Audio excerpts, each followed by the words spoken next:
दोस्तों जय हिंद, वंदे मातरम। स्वागत है आपका इस वीडियो में। और आज के इस वीडियो में हम डिस्कशन करने वाले हैं टेंस के बारे में।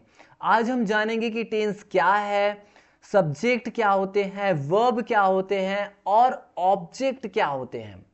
दोस्तों अगर आप इंग्लिश लेक्चर की तैयारी कर रहे हैं या सीजी शिक्षक भर्ती वैकेंसी की तैयारी कर रहे हैं तो ये वीडियो आपके लिए काफ़ी इंपॉर्टेंट होने वाला है। तो दोस्तों स्टार्ट करते हैं सबसे पहले टेंस के बारे में। टेंस की यदि हम बात करें दोस्तों तो टेंस को हिंदी में क्या कहते हैं? काल कहते हैं। टेंस जो शब्द है, टेंस जो वर्ड है, इसकी उत्पत्ति लैटिन लैंग्वेज का एक शब्द है टेम्पस, इससे हुई है, जिसका सीधा सा संबंध है समय से, यानी टाइम से। दोस्तों किसी कार्य के समय तथा उसकी अवस्था को दर्शाने वाले जो शब्द है ना, किसी कार्य का जो समय है और उसकी जो अवस्था है, उसकी अवस्था को, है ना, उसके कार्य के समय या उसकी अवस्था को जो दर्शाते हैं उसे हम क्या कहते हैं? टेंस या काल कहते हैं। टेंस यानी इसे हम इस तरह से समझ सकते हैं, टाइम प्लस एक्शन, यानी कि समय और कोई ना कोई एक्शन, कोई एक्टिविटी। तो कोई भी घटना, कोई भी एक्शन घटित होती है वो होती है किसी न किसी समय में।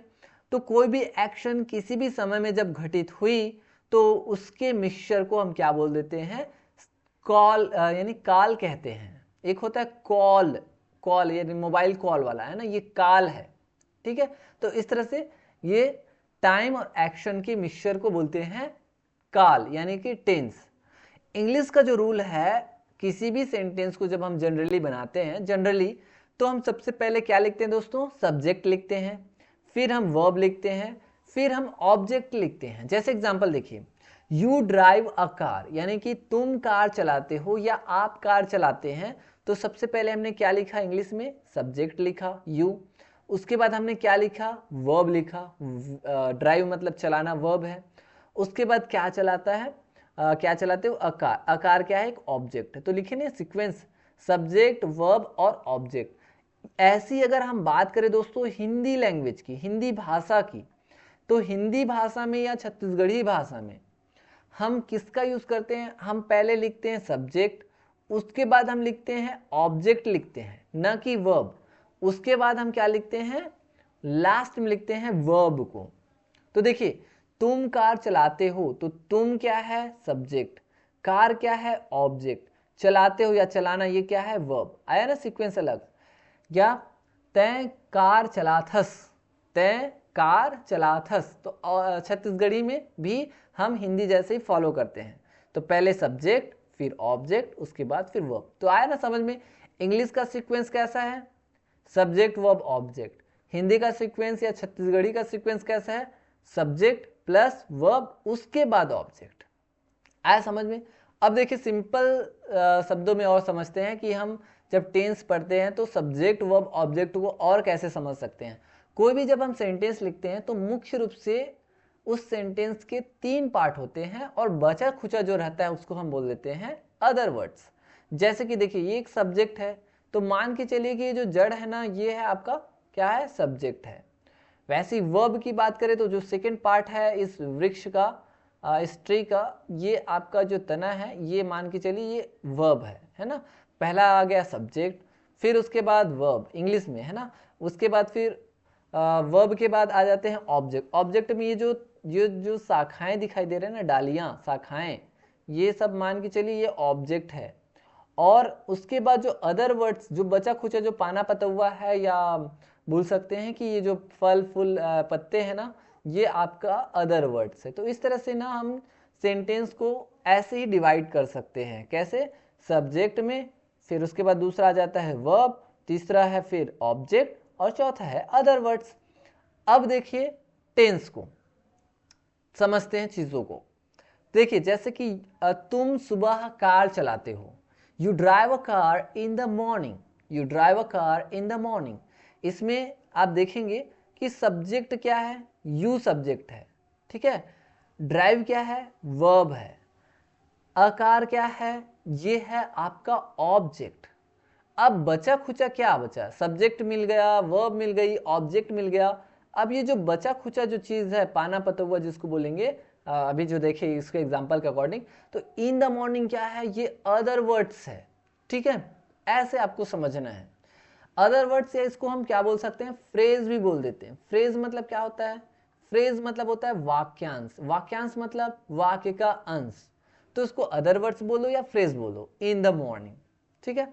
तो ऐसा आप समझ सकते हैं फ्रेज को, और हम डिटेल में समझेंगे आने वाले वीडियो लेक्चर में।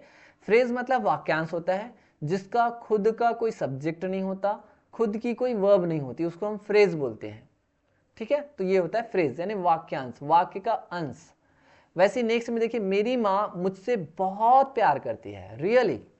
तो मेरी माँ, माई मॉम, ये क्या है, यहाँ पे एक्शन कर रही है, तो जो सब्जेक्ट है वो करता, ये है सब्जेक्ट। लव्स, प्यार करती है, तो लव वर्ब, और ये जो मी है, किसको प्यार करती है, किससे प्यार करती है, तो मुझसे, तो ये है ऑब्जेक्ट, तो सब्जेक्ट वर्ब ऑब्जेक्ट। अब ये जो बचा है उसको क्या बोल देंगे, ये तो फ्रेज बोल देंगे या फिर अदर वर्ड्स। आया ना समझ में, ऐसे आपको समझना है। अब एक एक चीजों को समझते हैं कि सब्जेक्ट है क्या। सब्जेक्ट यानी कर्ता, यानी कि जो कार्य करता है, यानी सेंटेंस में जो एक्टिविटी करता है, जो एक्शन करता है, या जिसके बारे में कुछ कहा जाता है, या उसके बारे में कोई न कोई जानकारी दी जाती है, उसे क्या बोलते हैं, सब्जेक्ट बोलते हैं। जैसे राम पेन लाता है, तो राम यहाँ पे एक्शन कर रहा है, तो राम क्या हो जाएगा, यहाँ पे सब्जेक्ट हो जाएगा, ठीक है। सोनम सुंदर, यहाँ पे सोनम कोई वर्क नहीं कर रही है, बल्कि उसके बारे में कुछ कहा जा रहा है कि वो कैसी है, सुंदर है, तो यहाँ पे सोनम हो जाएगा सब्जेक्ट। आया समझ में, या तो वो कार्य करेगा या उसके बारे में कुछ कहा जाएगा या कोई जानकारी दी जाएगी। नेक्स्ट देखिए वर्ब। वर्ब क्या है, वर्ब मतलब एक्शन या घटना, कोई भी कार्य, कोई भी एक्शन जो कर्ता के द्वारा किया जाता है उसे हम बोलते हैं वर्ब। अब ये जो वर्ब है ना, वो जरूरी नहीं कि फिजिकल एक्शन हो। एक्शन जो है ना वो तीन तरीके से हो सकता है। एक है फिजिकल एक्शन, फिजिकल में जैसे रनिंग करना, रन करना, जंप करना, ठीक है, प्ले करना, खेलना हो गया, ये सब क्या है, फिजिकल एक्शन है, जिसमें हम फिजिकली भौतिक रूप से एक्टिविटी करते हैं। दूसरा आ जाता है मेंटल एक्शन। मेंटल एक्शन मतलब हम मेंटली वर्क करते हैं, इसमें कोई एक्शन होगा लेकिन मेंटली होगा, जैसे सोचना, थिंक, जैसे याद करना, रिमेंबर, ठीक है, इसमें हम क्या कर रहे हैं, मेंटली एक्शन कर रहे हैं, यहाँ पे फिजिकल एक्शन नहीं हो रहा है। और एक होता है दोस्तों स्टेट ऑफ बीइंग। क्या होता है, state of being. State of being मतलब होने के संदर्भ में, जिसमें हम बी का यूज करते हैं। देखिए राम पेन लाता है, राम ब्रिंग्स अ पेन, तो ब्रिंग मतलब ला रहा है, ये वर्ब है, ये फिजिकल एक्शन हो रहा है, लाना, आना चलना फिजिकल एक्शन हो रहा है। मेंटल एक्शन जैसे थिंक करना, रिमेंबर करना, किसी को कॉल भी कर रहे हैं तो मेंटल एक्शन हो गया एक तरह से।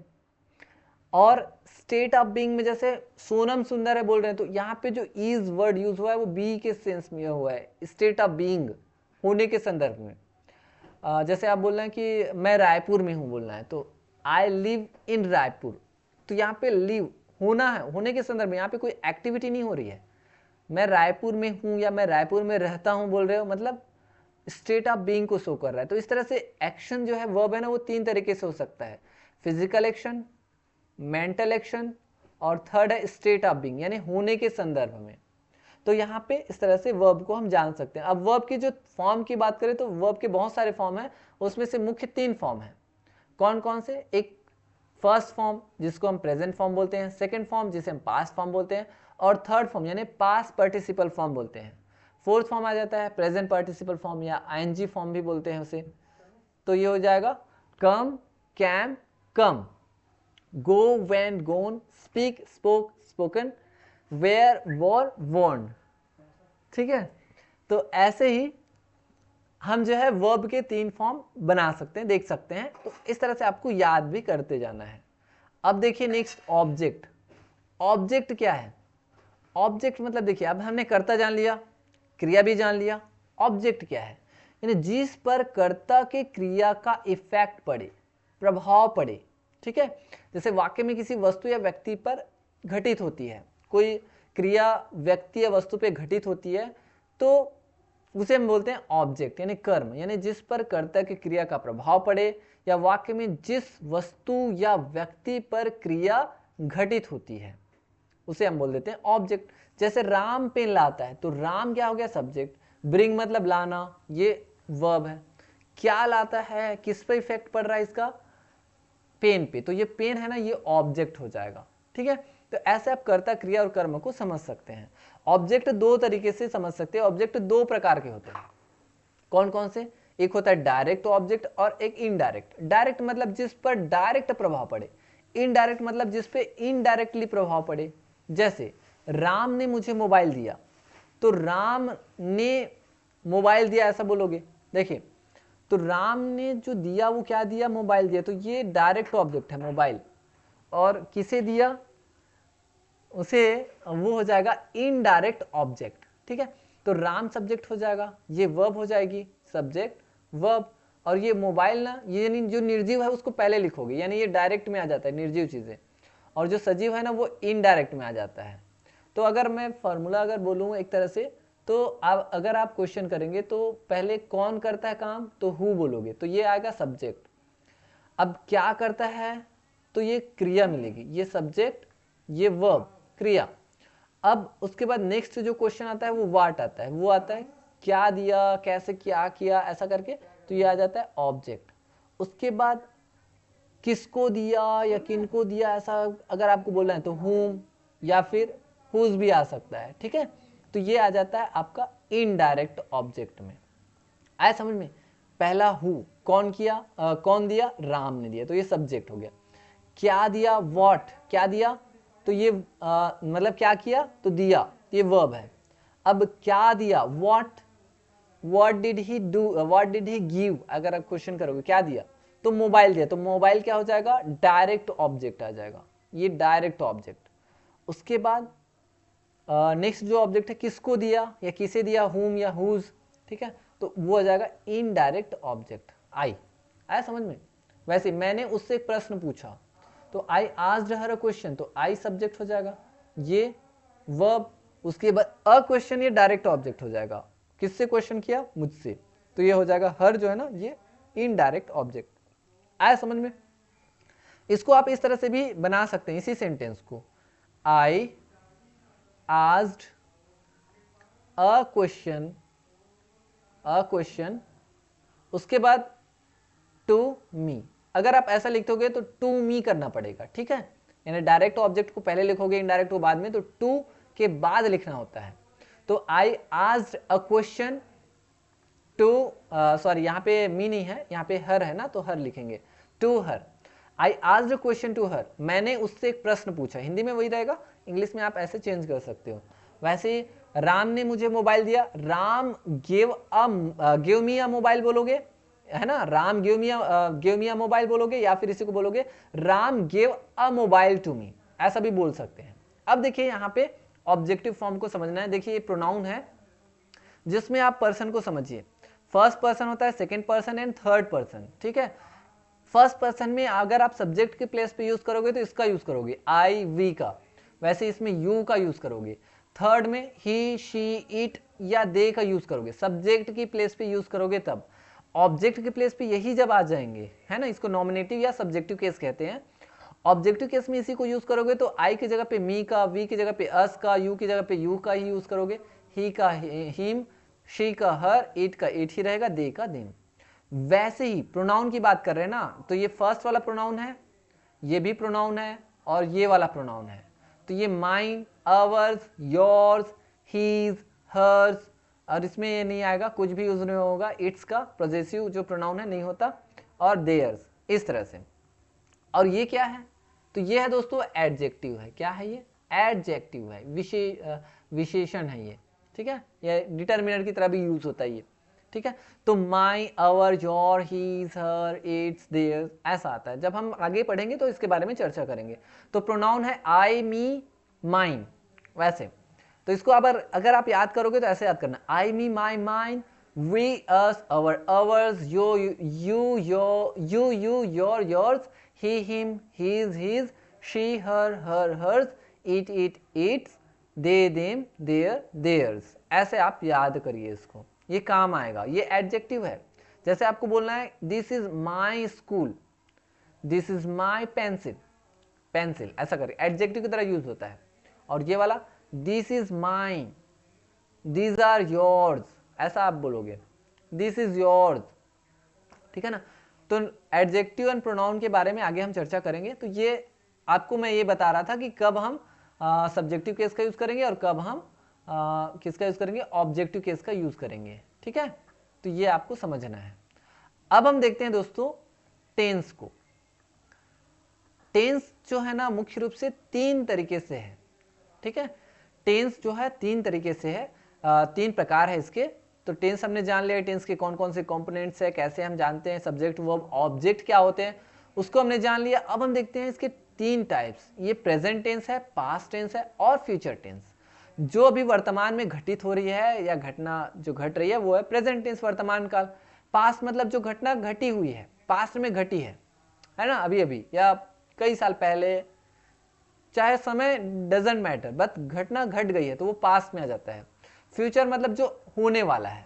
तो इस तरह से टेंस बड़ा, उसके 3 बच्चे मान के चलिए, present tense, past tense and future tense, ये 3 है ना।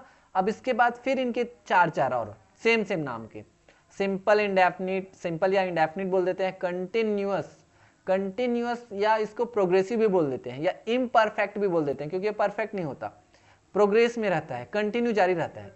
उसके बाद परफेक्ट, जो परफेक्ट हो गया रहता है, पूर्ण। उसके बाद परफेक्ट कंटिन्यूअस। तो इसको हम आगे आने वाले वीडियोस में अच्छे से चर्चा करेंगे। तो ये है दोस्तों टेंस, और स्टार्ट करेंगे प्रेजेंट इंडेफिनिट से। तो आई होप दोस्तों कि आपको आज का जो वीडियो लेक्चर है काफी अच्छे से पसंद आया होगा। मिलेंगे नेक्स्ट वीडियो में, तब तक के लिए आप पढ़ाई करते रहिए, keep practising, keep studying and thank you.